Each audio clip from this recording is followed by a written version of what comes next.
Hi, and welcome to Beautiful Forever University. We are very excited at Beautiful Forever to have with us an amazing lawyer, friend, a guest, Dr. Jeffrey Segal today, talking about really protecting your practice and doing it the right way. Yes, there is a right way. Your reputation is everything. So get your staff to listen to this. You can get it on record. If you sign up, you will absolutely get from Zoom and link. Beautifulforever.com always has all of our podcasts and webinars, so you will never miss anything. I am very excited today to have a guest that will talk to us about reputation and you and your staff and your providers. There are so many things to know that we probably can make this webinar 5 hours or 5 days, but we're only going to do 30 minutes, as I promised, because Dr. Jeffrey Segal is very busy these days, but he is a board certified neurosurgeon, which I can't imagine that you went through that at Baylor, which is an amazing medical school. And then you went to law school. So that, with the highest honors, I honor you for that. But I know you for a long time, probably since 2002 when you launched Medical Justice. And it's a physician-based organization, which is what I like and why I have you on today, because I know that you look out for all the details in every one of the practices. And you had founded eMerit to help the doctors protect their practices. And we have recommended you throughout the years. And I know we have some new things up and coming that we'll discuss further on, maybe on another webinar. But medical malpractice and online reputation is so important. Online means your social media, your Facebook, your staff that's answering questions. Are these your patients, or are these just people asking questions? And what are you allowed to say and not allowed to say? Well, today we're going to try to cover as much as we can. And I'm from New York, so I speak fast, with Dr. Jeffrey Segal. So I am happy to have you here with us today. Thank you for joining us so early in the morning. Hey, thanks for inviting me, Cheryl. It's a delight to be with you. While I grew up in Texas, I spent the age of 2 to 6 in New York. So my speech center developed in New York, and I also speak very quickly. So yeah, let's rock on. That's great. So when we work as consultants with practices, we often see there's a lot of things going on, and not as attorneys, but as consultants, we want to say, listen, you need to stop and think about, first thing, let's talk about your, intellectual content. And let's talk about what really is yours, because we're redoing websites. We're helping people update their website, their landing pages, their social media. And people want to copy and paste from their own, which I know is not even the right thing to do. So tell us about intellectual property and content and the legalese, I would say, that you know better than anybody. Right. So we're going to do a whirlwind tour today. We're just going to dabble in this stuff, and we can definitely do additional webinars going forward. But we'll start with intellectual property. What's yours, what's not yours. If you create the content on your website, and it's original content, let's assume it includes pictures before and afters of your patients, it's yours. You own it. You don't even have to file a copyright. It is yours. It's considered your copyright. If you file a copyright, you get additional benefit associated with it. But what does copyright mean? It means that others cannot steal your stuff. Okay, that's great news. Now, let's flip that around.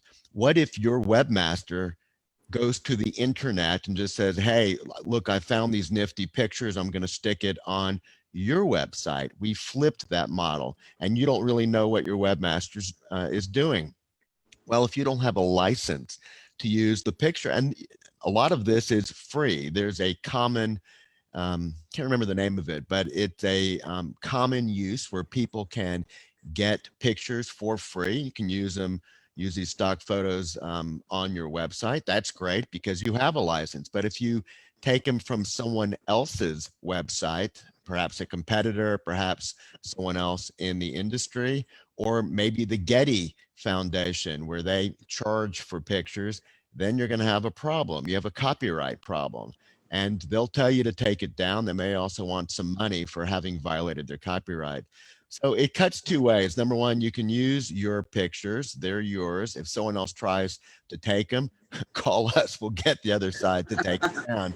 If, on the other hand, you are bringing in pictures from somewhere else, you got to make sure you know where they're coming from. You got to make sure that you have the ability to use them without stepping on someone else's copyright toes.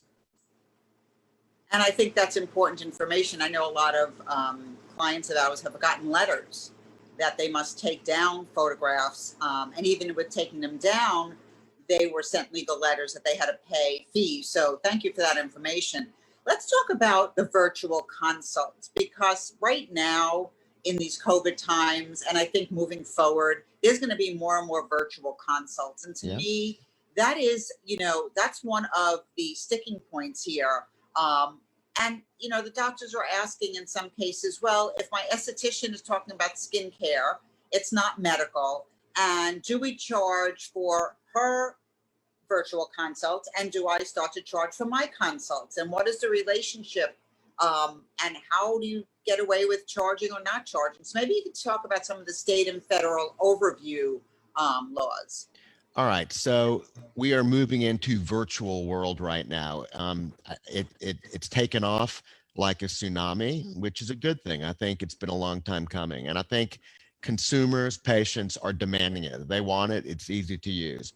So what are the rules? What are the laws? If your initial consultation is with a patient and you're practicing medicine, then you need a license in the state where the patient is in. Let me repeat that.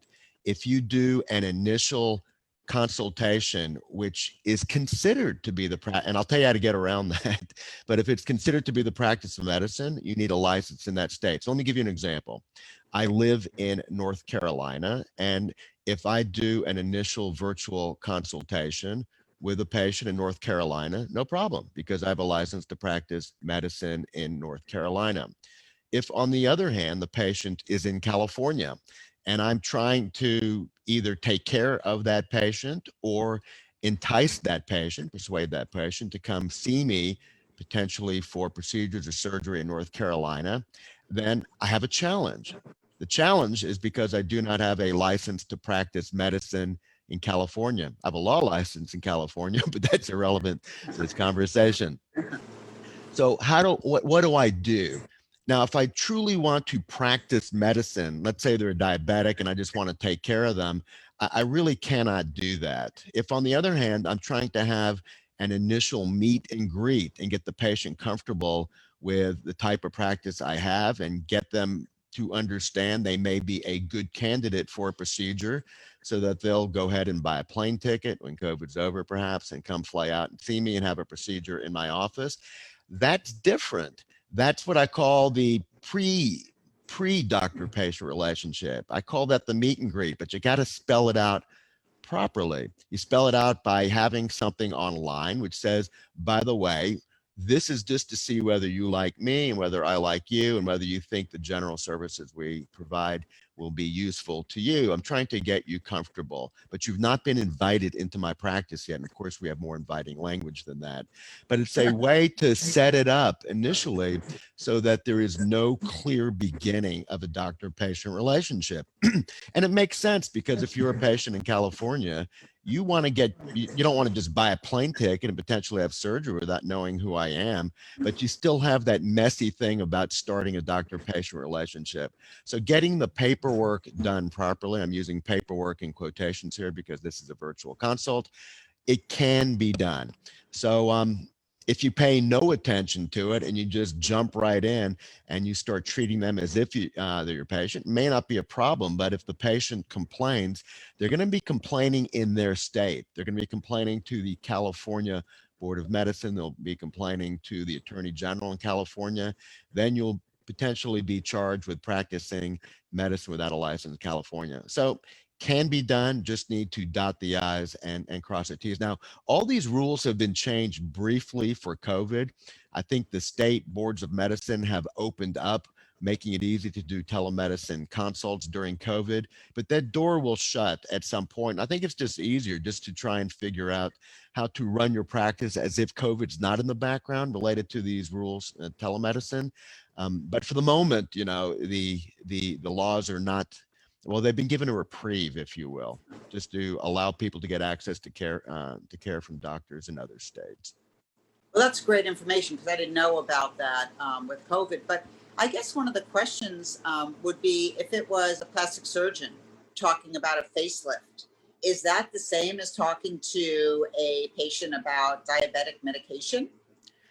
The answer is no. So if you're talking to a patient about diabetic medication and you're going to do it in another state and you don't have a formal doctor-patient relationship with them, that arguably is the formation of a doctor-patient relationship. If you're going to really start managing their insulin or the various oral medications they take or make recommendations about their diet, you're giving very specific advice as to how they should manage their condition. That's the doctor-patient relationship.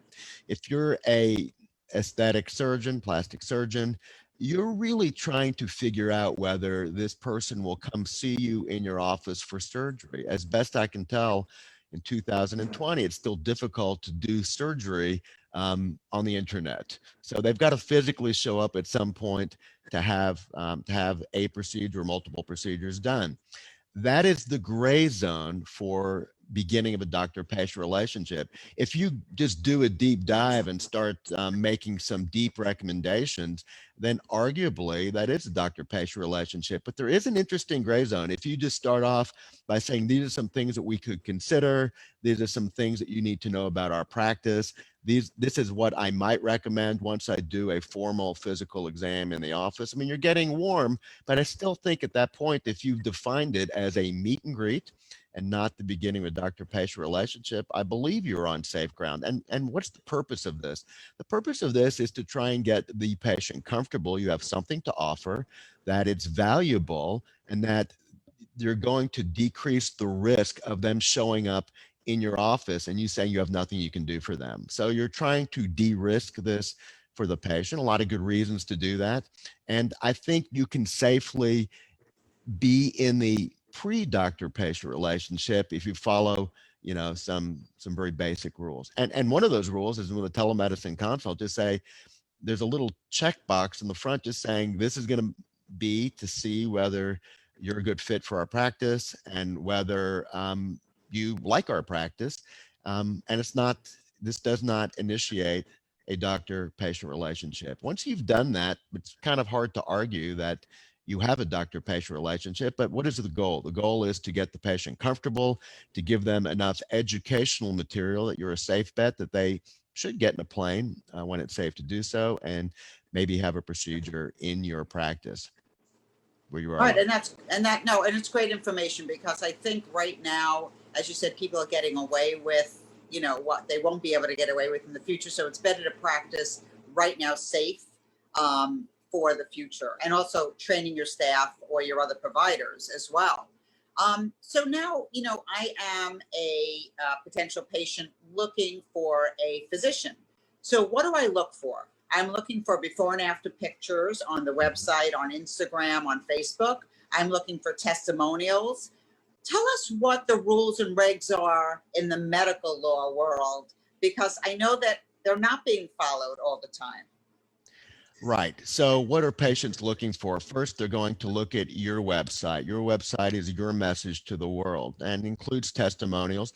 And it's assumed by patients, right or wrong, that testimonials are only the good stuff. It's the stuff that you filtered, that you have permission to use, and you're putting on your website.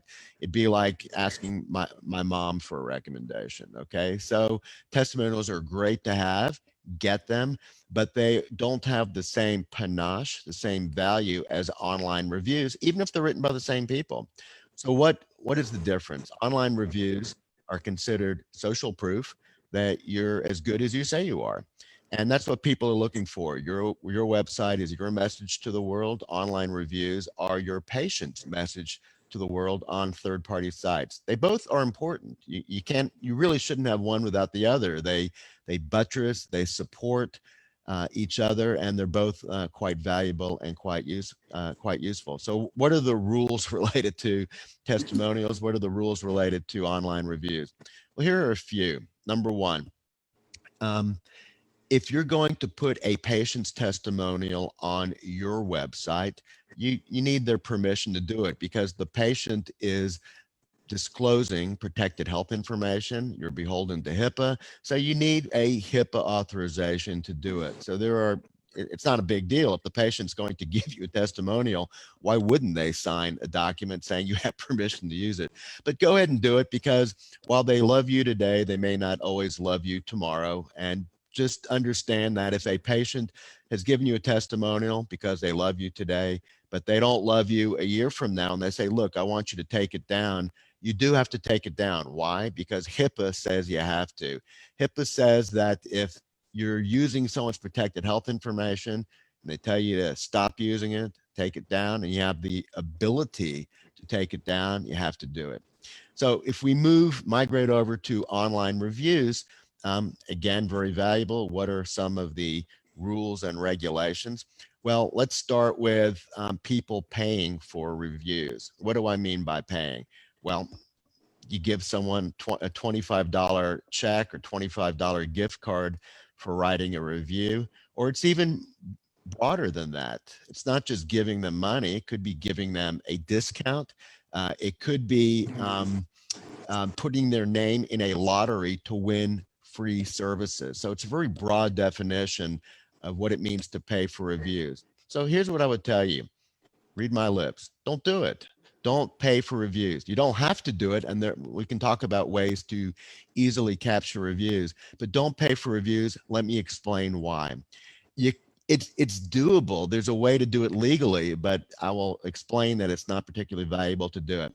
So the Federal Trade Commission rules on this. What's the Federal Trade Commission say? It says that if you give the consumer, in this case, the patient, anything of value, and they define anything very broadly, could include money, gift card, discount, free services, putting their name into a lottery to win free services, very broad.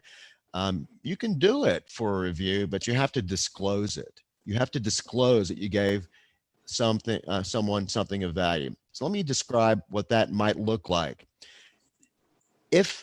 If someone wrote a review on me and said, Dr. Segal got out of bed at 2 a.m. to save my mother in the ICU, I can't thank him enough, that's an awesome review. But let's say in the background, they actually paid the patient or the family $25 for that review.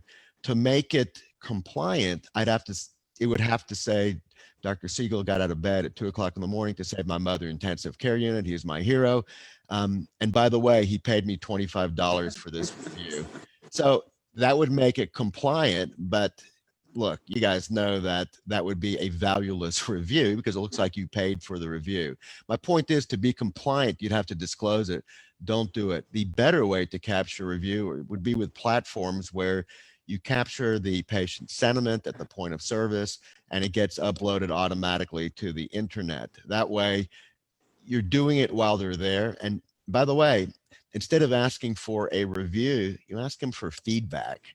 Ask for feedback. It's an extremely valuable pearl. I see that on our webinar slide, it says sharing pearls. That would be a pretty valuable pearl, which is, don't say, would you give me a review? You say, would you give me feedback? It just seems to go down a lot easier. And it doesn't presume that, they're going to give you 5 stars and say you're the greatest thing since sliced bread.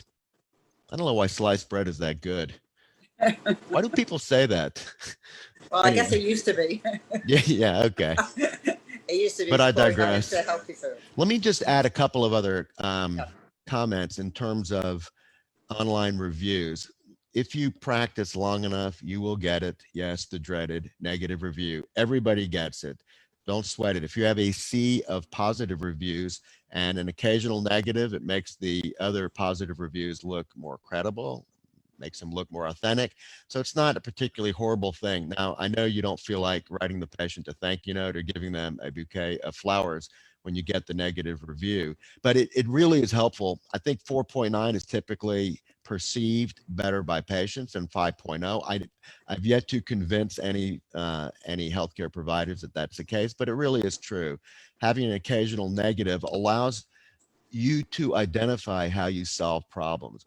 But if you are responding to review, and I do think you can respond to negative reviews, we have a whole blog post on our website. And if you email me afterwards, and I think we can distribute contact information, I'd be delighted to send out how to respond to negative reviews. But the key item is you have to be aware of HIPAA. You can't disclose protected health information online. It can be done. You just need to be careful. Let me give an example. Let's say for example, that patient ended up with an infection after a facelift, and they're really angry about it. And they're saying, Dr. Segal's a butcher. He got an infection, now wants to charge me, $10,000 to fix his mistake. What would I say? Well, you can't say, well, this patient was smoking and that's why she ended up with a problem with a facelift, and she was non-compliant, missed all her follow-up visits, and went back to work on post-op day number 3 when I told her to take two weeks off, blah, blah, blah. You can't do that. But what you can say is that we're unhappy anytime any patient has a complication in our practice. We wish no patient had an infection. Our infection rate is less than 0.5%. National average is 1%. I'm just making up these numbers right now.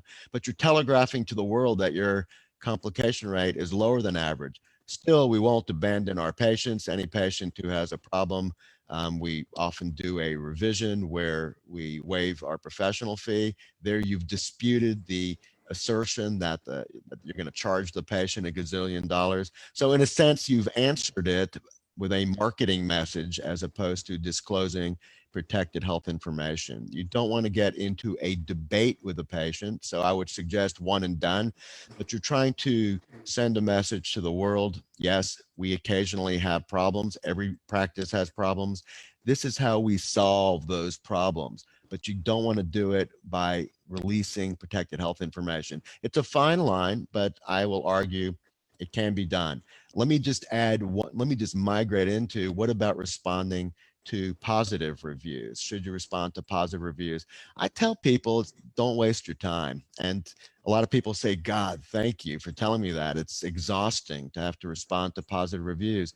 But in a sense, a positive review is someone thanking you. So you respond back, thanking them for the thanks. And it's not going to sound particularly authentic. It's not going to sound particularly original. If you can truly come up with original content for responding to each positive review, quit your day job, stop what you're doing, move to Hollywood. You have a future as a script writer. It's hard. It's just hard coming up with original content. The other thing is you'll end up with a lot of positive reviews, meaning you have to respond to a lot of positive reviews, which means the likelihood of you violating HIPAA will go up significantly. So you don't really have to do it. I think if you want to thank a patient, do it old school. Just call them up or write them a note and say, hey, thanks for thinking of us online. We really appreciate it. Oh, I've got one more thing I want to add. There's a myth that if a patient has outed themselves online, if they said, I had this particular procedure and this is what happened, the myth is that, well, the patient's already outed themselves. Cat's out of the bag. Everybody knows, about all their protected health information. I'm just going to set the record straight. Problem is, you can't do that. The patient can out themselves. The patient can disclose any amount of protected health information they want, but you can't disclose their protected health information unless you have their written authorization. And if they're slamming you online, my guess is you probably do not have the written authorization. Just an educated guess there. And that's amazing information. I mean, really important. I hope everybody is really listening and taking notes. I mean, I know it, but I'm taking notes anyway. But, one of the things that often come up is, you're doing a consult, let's say in the office, and you know that this patient is potentially a problem. We often have that with clients. And we say, do we really want this client, or we do really want this patient?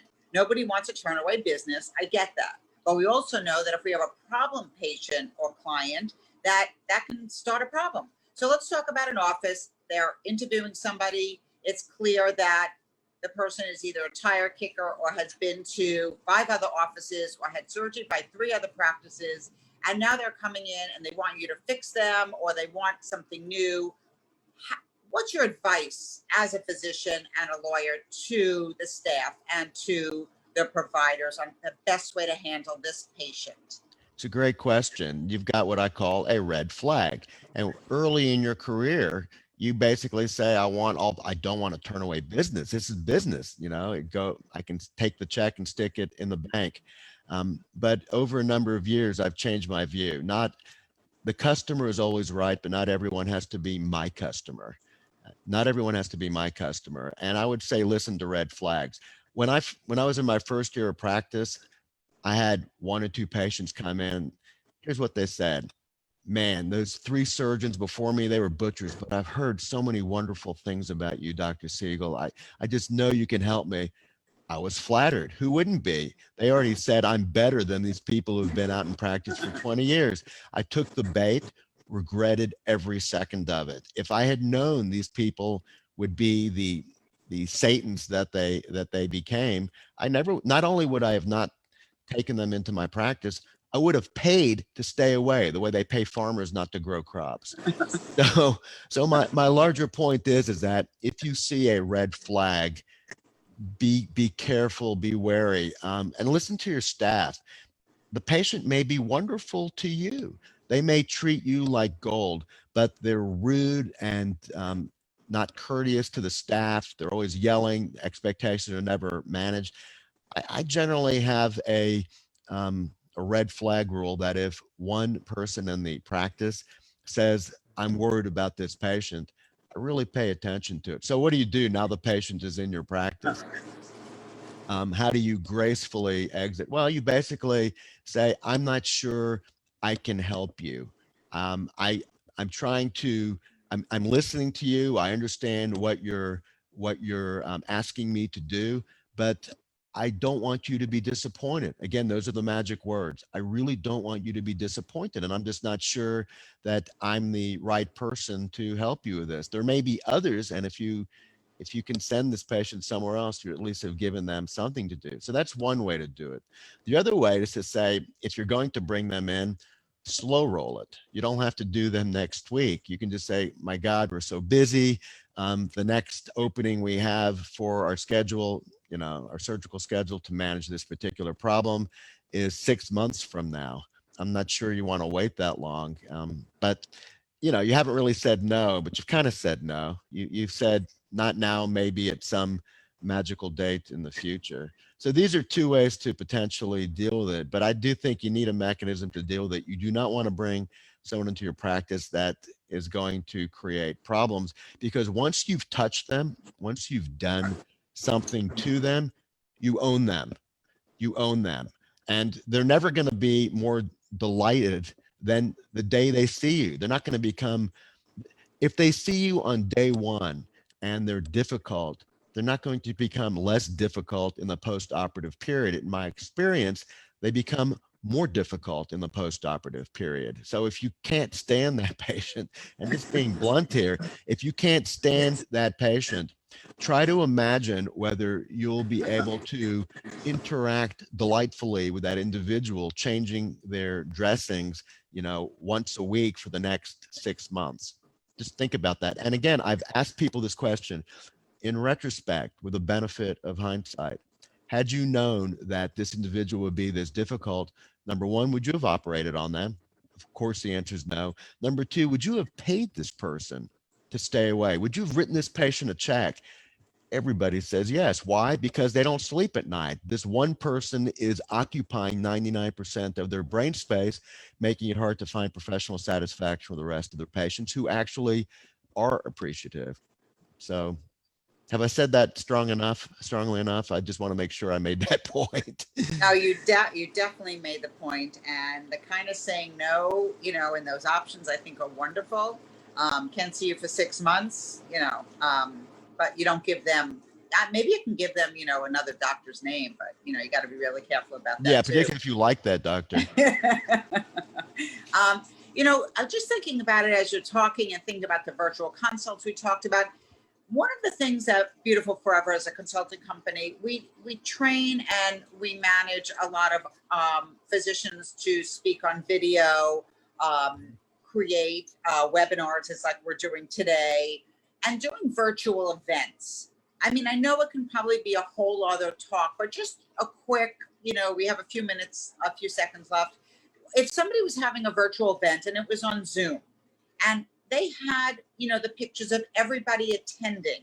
Again, they don't have to be patients. They might be potential. They might be friends of patients. They might be patients. How do you handle a virtual event when people are interacting virtually? Obviously, if they need a consult, listening to you today, we knew this from the past though, but you definitely solidified it. You're not going to do that night in front of everybody, openly a consult. Mm-hmm. So now you're having an event and there's prizes and there's gifts and bring a friend.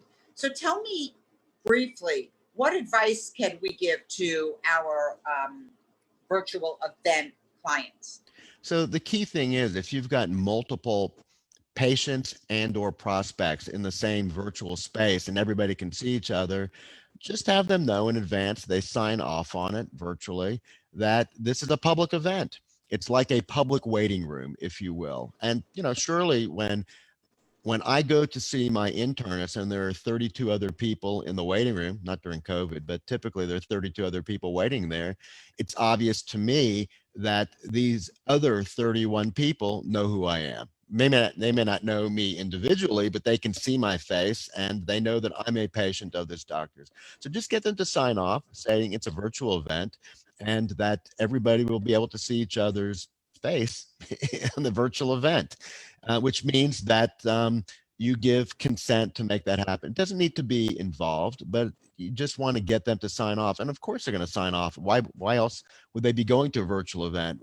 You and I can see each other right now online, and clearly we know other people can see us. So it's pretty similar. The rules are similar. Think of it like HIPAA light. You don't want to forget about HIPAA. Some of these people are already a patient, so HIPAA does apply. For prospects, HIPAA arguably does not apply, but it's so easy just to implement the rule. Why not just do it? So when they're signing on to a Zoom and they're filling out information, would it be at that point where they're putting their name, their registration? At registration, just say, look, this is the date and the time that we'll be doing it. This is what we like to do. By the way, a little checkbox in the bottom. This is a public event or whatever we want, a virtual public event. And others will see you. You will see other people. Just want to make sure that you've given authorization to do so. Doesn't need to be, detailed and involved. It could just be a checkbox, something real simple. Yes, I would keep it simple. Perfect. That's great. I think keeping it simple is good. And your takeaways were amazing. But is there something that maybe we forgot today to talk about, and the best ways to protect a practice that you want to leave the viewers with today? Yeah. So, there are a gazillion things that we could talk about. I don't think you need to freak out about how to protect your practice to do it all in one day. It's the type of thing that takes a while to do.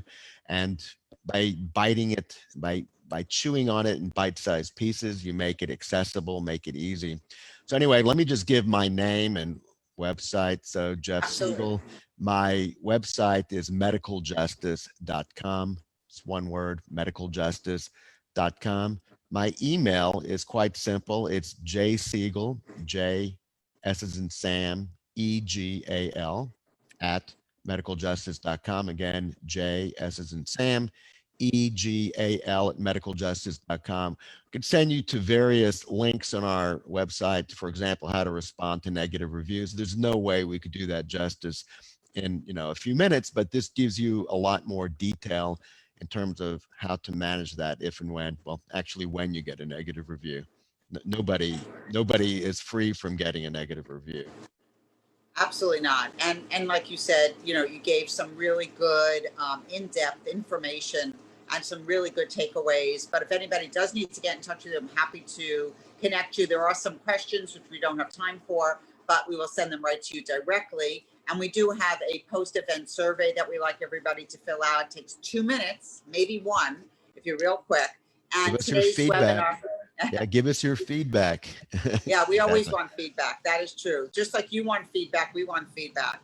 And today we do have a webinar handout on online reputation management that I have written, and I'm happy to hand that out to you, as well as great information on Jeffrey Segal's website. So I thank you today for your time, and I look forward to our next webinar event.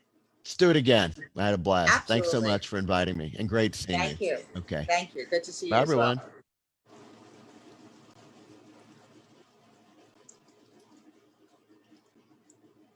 Well, public relations should be a part of your lead generation. It is very effective.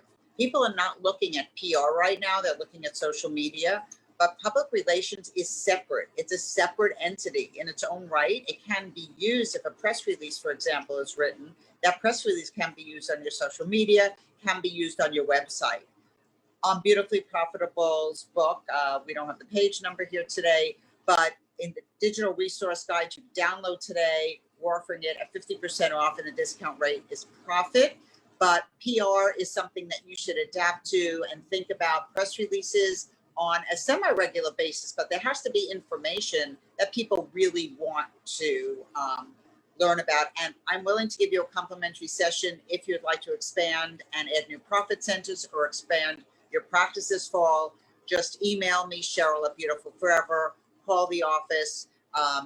We look forward to sharing our events and for your feedback, which would be great. We are on Zoom, we're on Facebook Live, and occasionally on Instagram. Any topics you want to hear, I am always interested in covering.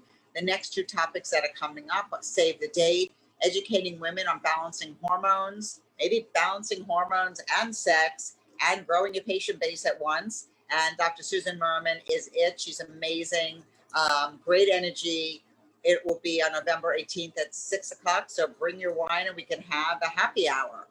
And then we have Lori Kane, who runs Dr. Kane's plastic surgery and med spa practice, about what's happening today, what's happening now in the med spa skincare retail business. That business is zooming and doing so well. So tune in, save the dates, share it, and everything can always be found on beautifulforever.com. This is sponsored by Beautiful Forever University. If you're interested in learning more about being a member, go on to Beautiful Forever and we'll be happy to respond to you.